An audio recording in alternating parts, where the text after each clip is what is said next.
Surf's up. Godfather.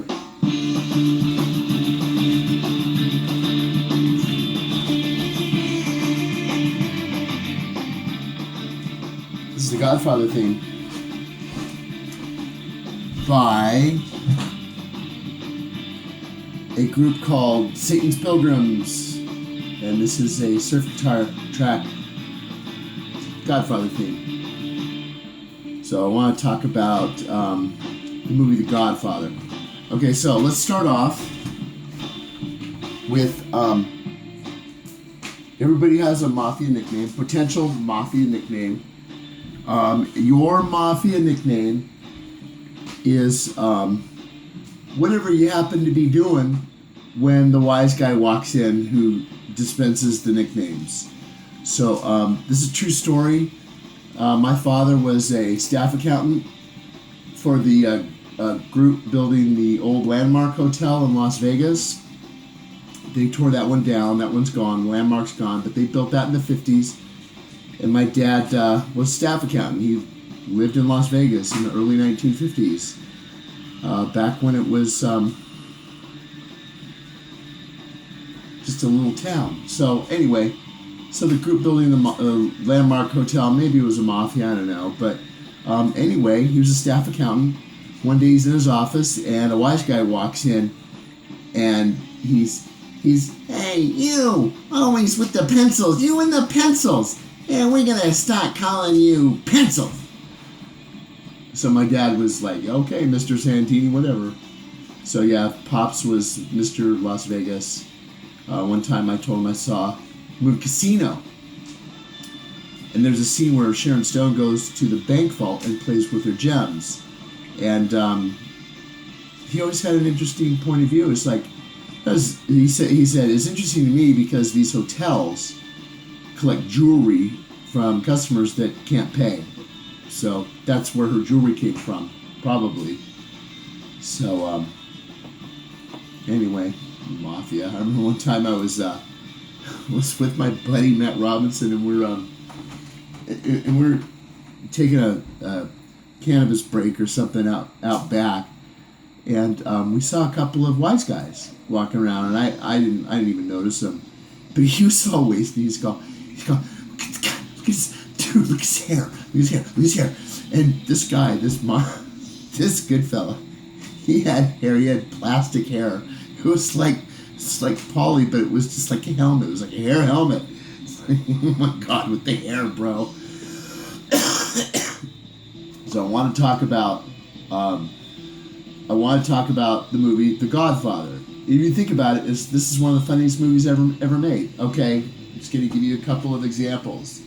Okay, so there's one scene where Kay is trying to get in touch with Michael because Michael's back in Sicily, and she's walking by the compound, and there's this car that's been all shot up. It's like she's like, "What was that? What was that?" And Tom, he goes, "Oh, that was an accident, but nobody was hurt." Okay, so I mean, that's very funny. Anyway, okay, so what about the scenes between Connie and Carlo? Hilarity. Okay, so the big fight. Connie goes, "Fango you!"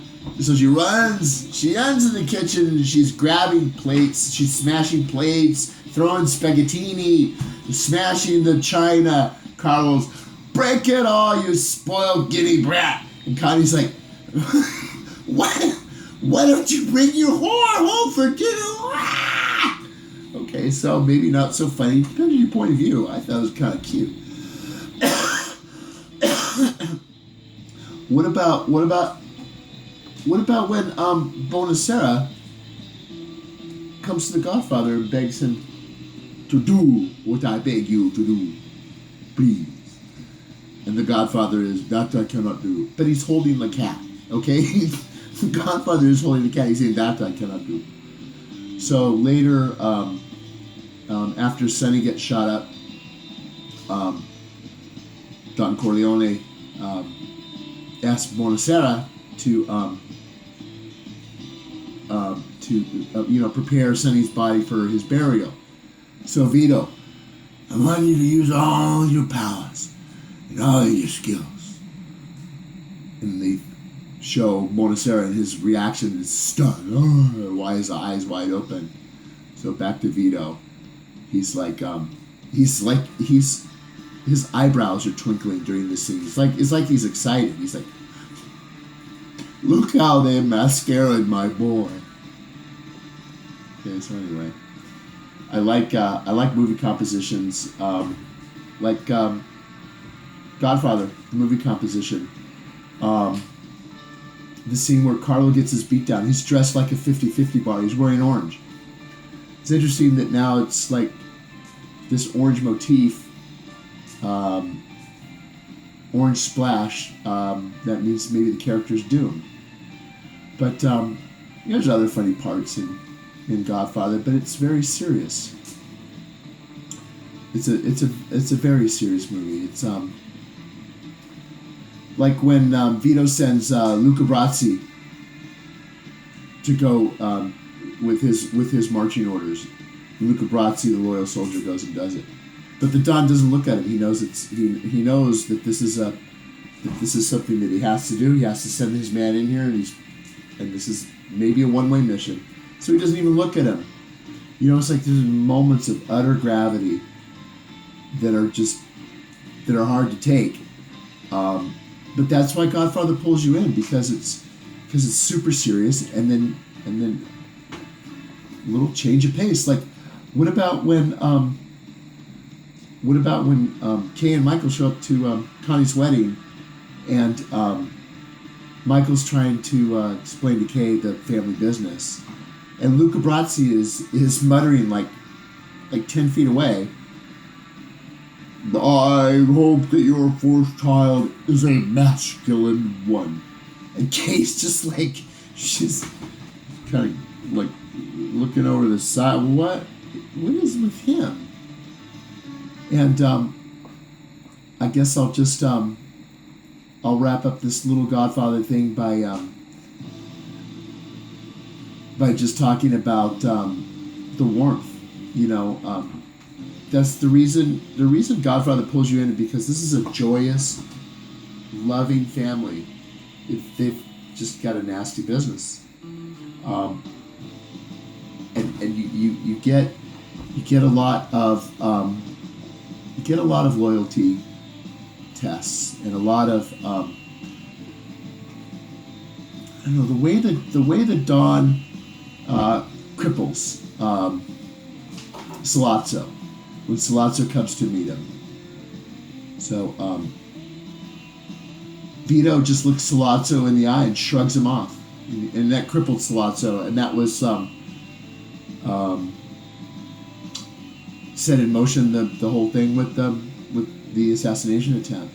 So yeah, he crippled him. He said, "Why would I? Why? What's in it for me? Why are you being so magnanimous?" And he just shrugs. He just smiles at him.